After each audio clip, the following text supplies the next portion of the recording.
Hello friends, welcome back to GS Aryan expert. Friends, GS Aryan expert में आपका स्वागत है। तो फ्रेंड्स, पिछली वीडियो में हमने डिस्कस किया, पिछले क्लास में हम डिस्कस कर चुके हैं। पिछली क्लास में बाल विकास की अवस्थाओं को डिस्कस किया है। आज हम डिस्कस करेंगे बालक के विभिन्न आयामों में विकास में डिस्कस करेंगे, जिनमें तो फ्रेंड्स, यदि वीडियो अच्छी लगे तो वीडियो को लाइक करिएगा और चैनल को सब्सक्राइब करिएगा, अधिक से अधिक सपोर्ट करिएगा। तो फ्रेंड्स, समय को न वेस्ट करते हुए शुरू करते हैं। और फ्रेंड्स, इसी के साथ और भी क्लासें आप चैनल पर जाकर देख सकते हैं।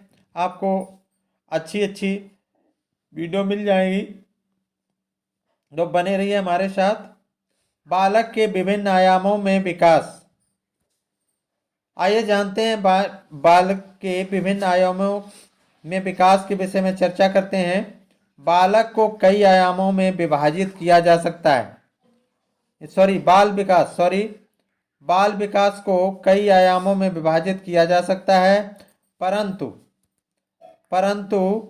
बाल विकास एवं बाल मनोविज्ञान के अध्ययन के आधार पर निम्नलिखित आयाम महत्वपूर्ण हैं। कौन कौन से? शारीरिक विकास, मानसिक विकास, संवेगात्मक विकास, सामाजिक विकास, भाषाई विकास, मनोगत्यात्मक विकास।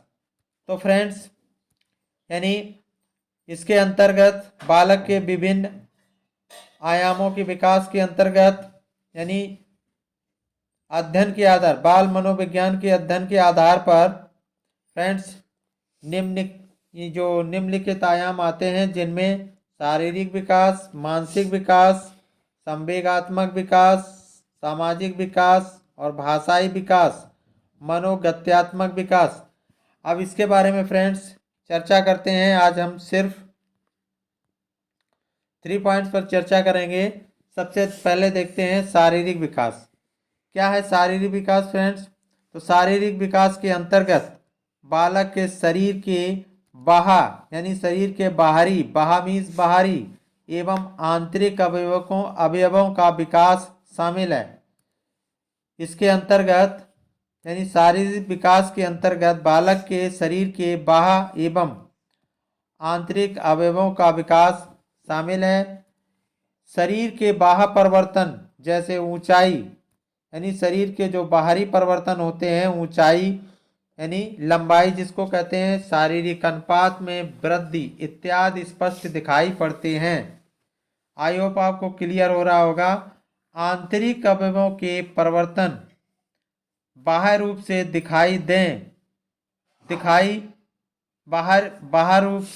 बाहरी रूप से दिखाई तो नहीं पड़ते हैं। यानी आंतरिक जो परिवर्तन होते हैं, शरीर में जो आंतरिक परिवर्तन होते हैं, जैसे अवयवों यानी अंगों का, जो आंतरिक अंगों का जो परिवर्तन होता है, जो उनमें परिवर्तन होता है, लेकिन वो शरीर में बाहर से दिखाई नहीं पड़ते हैं, किंतु शरीर के भीतर इनका समुचित विकास होता रहता है।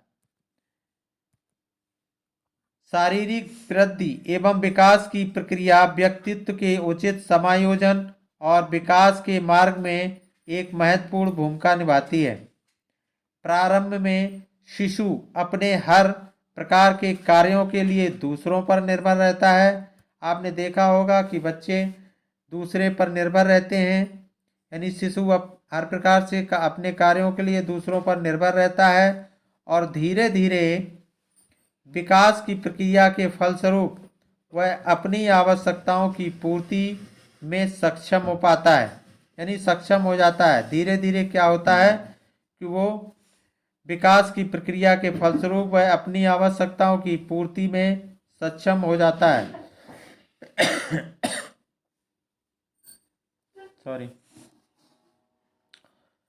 शारीरिक वृद्धि एवं विकास पर बालक के आनुवंशिक गुणों का प्रभाव देखा जा सकता है। ये पॉइंट नोट करने वाला है फ्रेंड्स कि शारीरिक वृद्धि एवं विकास पर बालक के आनुवंशिक गुणों का प्रभाव देखा जा सकता है। इसके अतिरिक्त बालक के प्रवेश एवं उसकी देखभाल का भी शारीरिक वृद्धि एवं विकास पर प्रभाव पड़ता है। यदि बच्चे को पर्याप्त मात्रा में पोषक आहार उपलब्ध नहीं हो रहे हैं तो उसके विकास की सामान्य गति की आशा कैसे की जा सकती है। अर्थात उसके लिए आहार यानी पोषक आहार बहुत ही आवश्यक है उसके शारीरिक विकास के लिए। नेक्स्ट,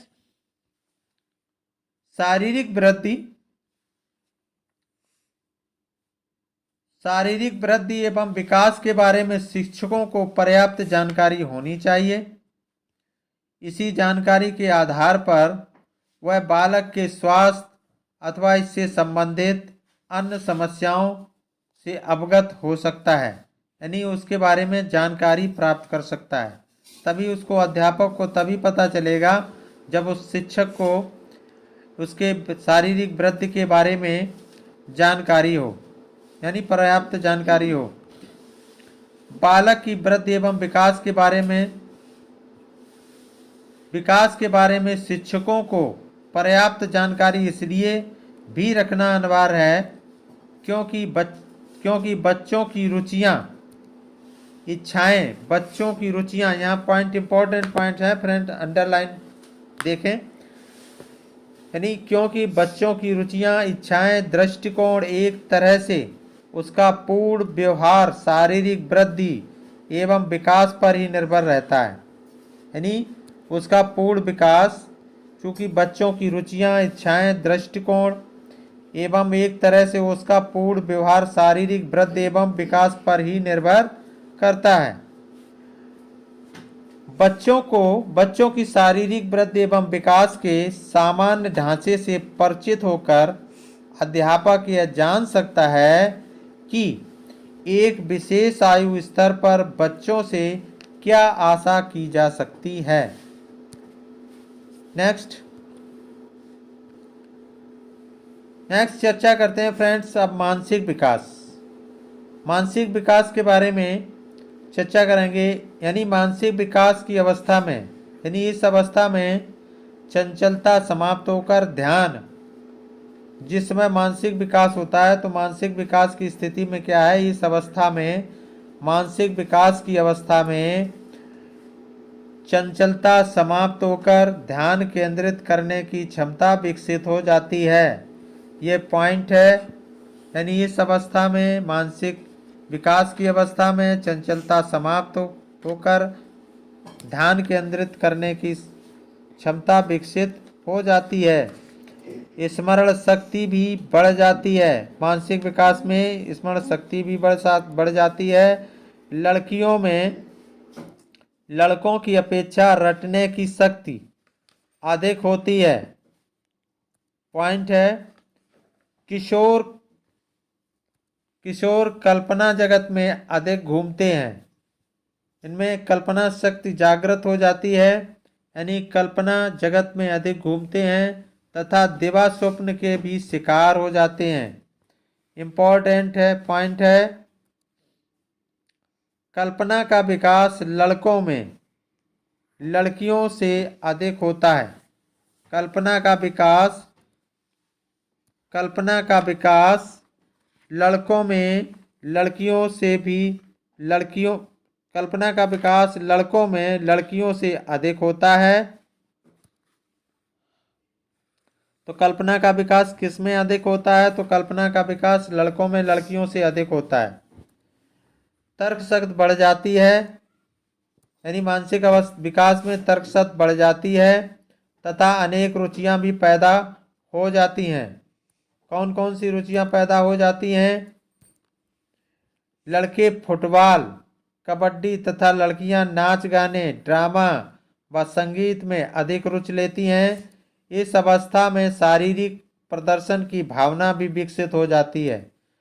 लड़के शरीर को अधिक मजबूत तथा लड़कियां श्रृंगार पर अधिक ध्यान देती हैं। किशोरों में हास्य, कहानी कविता, व्यंग, देश प्रेम, रोमांच, प्रेम कहानियां व सेक्स संबंधी साहित्य पढ़ने में रुचि उत्पन्न हो जाती है।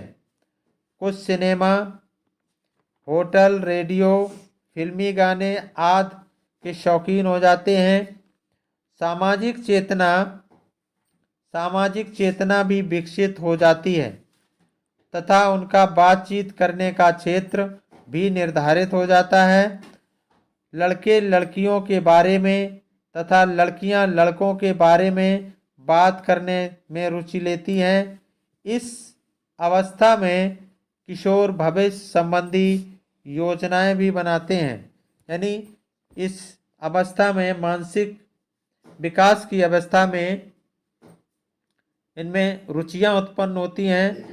तो आई होप ये आपको समझ में आया होगा। नेक्स्ट फ्रेंड देखते हैं। अब हम चर्चा करेंगे संवेगात्मक विकास। आज 3 पॉइंट पर ओनली चर्चा करेंगे संवेगात्मक विकास, ताकि आपको क्लियर टॉपिक हो जाए, ये पूरा कंप्लीट, आप क्वेश्चन तुरंत तोड़ दें। संवेगात्मक विकास यानी संवेग जिसे भाव भी कहा जाता है।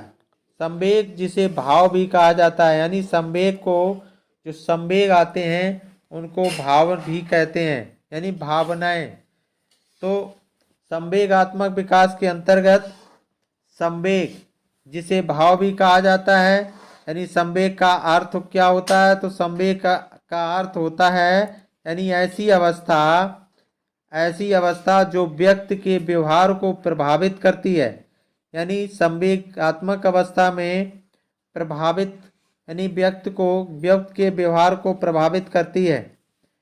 भय, क्रोध, घृणा, आश्चर्य, स्नेह, विषाद इत्यादि संवेग के उदाहरण हैं। यानी इस समय संवेगात्मक विकास में भय, क्रोध, घृणा, आश्चर्य, स्नेह, विवाद इत्यादि संवेग ये इनमें उत्पन्न होते हैं। तो ये उदाहरण के तौर पर, यानी संवेग के उदाहरण हैं जिन्हें हम संवेग कहते हैं। क्रोध क्या है? संवेग है। घृणा क्या है? संवेग है। आश्चर्य क्या है? संवेग है। स्नेह क्या है? संवेग है। तो इस प्रकार के ये संवेग भी उत्पन्न होते हैं। बालक में आयु बढ़ने के साथ साथ ही इन संवेगों का भी विकास होता है। संवेगात्मक विकास मानव वृद्धि एवं विकास का एक महत्वपूर्ण पहलू है। व्यक्ति का संवेगात्मक व्यवहार उसके शारीरिक वृद्धि एवं विकास को ही प्रभावित नहीं करता, बल्कि बौद्धिक, सामाजिक एवं नैतिक विकास को भी प्रभावित करता है। आई होप आपको समझ में आया होगा कि संवेगात्मक विकास मानव वृद्धि एवं विकास का एक महत्वपूर्ण पहलू है। याद रखना है, व्यक्ति का संवेगात्मक व्यवहार उसके शारीरिक वृद्धि, एवं विकास को ही प्रभावित नहीं करता, बल्कि बौद्धिक, सामाजिक, नैतिक विकास को भी प्रभावित करता है। यानी शारीरिक एवं बौद्धिक विकास, शारीरिक वृद्धि एवं विकास ये व्यक्ति का संवेगात्मक व्यवहार उसके शारीरिक वृद्धि एवं विकास को ही प्रभावित नहीं करता है, बल्कि बौद्धिक, सामाजिक और नैतिक विकास को भी प्रभावित करता है। यानी बौद्धिक और सामाजिक नैतिक विकास भी होता है। प्रत्येक संवेगात्मक अनुभूति व्यक्ति में कई प्रकार के शारीरिक शरीर संबंधी परिवर्तनों को जन्म देती है। संवेगात्मक विकास के कई कारक होते हैं। इन कारकों की जानकारी अध्यापक को होनी चाहिए। जैसे भय का कारण क्या है, यह जाने बिना, यानी भय का कारण क्या है, यह जाने बिना बालक के भय को दूर नहीं किया जा सकता। अगर कोई बालक भयभीत है तो उसके बारे में जानकारी के बिना उसके भय को दूर नहीं किया जा सकता है, तो इसके बारे में अध्यापक को जानकारी होनी चाहिए। बालक के संतुलित विकास में, यानी जो संतुलित विकास में, बालक के संतुलित विकास में उसके संवेगात्मक विकास की अहम भूमिका होती है। संवेगात्मक विकास के दृष्टिकोण से बालक के स्वास्थ्य एवं शारीरिक विकास का पूरा ध्यान देने की आवश्यकता पड़ती है। बालक के संवेगात्मक विकास पर पारिवारिक वातावरण भी बहुत प्रभाव डालता है। तो ये पॉइंट याद रखने लायक है कि बालक के संवेगात्मक विकास पर पारिवारिक वातावरण भी बहुत प्रभाव डालता है, यानी परिवार के वातावरण का असर उस पर पड़ता है। विद्यालय के प्रवेश और क्रियाकलापों को उचित प्रकार से संगठित कर अध्यापक बच्चों के संवेगात्मक विकास में भरपूर योगदान दे सकते हैं। यहाँ से ये जो अंडरलाइन है, तो फ्रेंड्स इनको पॉइंट को बार बार इसको स्टडी करें, 2-3 बार पढ़ लें तो कंफर्म हो जाएगा। और आपको आई होप आपको कंफर्म सुनने से भी कुछ बार बार कानों में जब आवाज़ गूंजेगी तो अक्सर आपको जानकारी हो ही जाएगी, अनुभव हो जाएगा। तो अध्यापक बच्चों के संवेगात्मक विकास में भरपूर योगदान दे सकते हैं।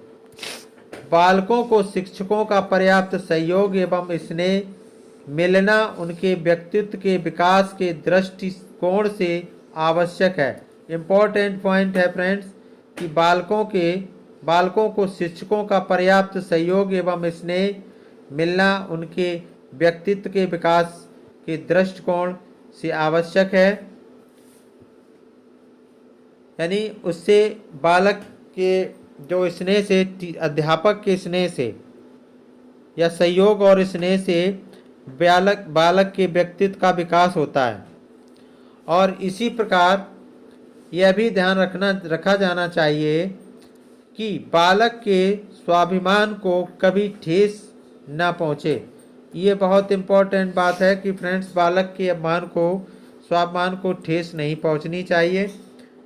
और इस तरह संवेगात्मक विकास के कई पहलुओं को ध्यान में रखकर ही बालक का सर्वांगीण विकास किया जा सकता है। यानी बालक का सर्वांगीण विकास जो है, संवेगात्मक विकास के कई पहलुओं को ध्यान में रखकर ही बालक का सर्वांगीण विकास किया जा सकता है। तो फ्रेंड्स आज के लिए बस 3 पॉइंट डिस्कस करते हैं, जिनमें से आज हमने शारीरिक विकास और मानसिक विकास और संवेगात्मक विकास के बारे में चर्चा की है। तो फ्रेंड्स नेक्स्ट वीडियो में हम 3 पॉइंट पर और चर्चा करेंगे।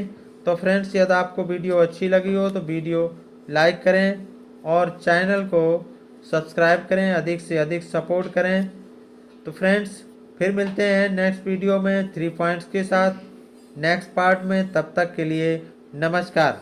और फ्रेंड्स आपको क्वेश्चंस भी इसके साथ इसको क्लास करने के बाद, ये क्लास लेने के बाद आपको इसी पर क्वेश्चन की प्रैक्टिस भी दी जाएगी।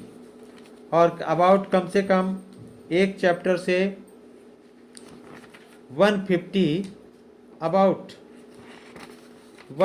क्वेश्चंस की प्रैक्टिस देंगे। यानी 120 क्वेश्चन तो देंगे, 1 to 30 भी हो सकते हैं। तो फ्रेंड्स वीडियो को लाइक करें और चैनल को सब्सक्राइब करें। Thanks for watching the video. फिर मिलते हैं नेक्स्ट वीडियो में, तब तक के लिए नमस्कार।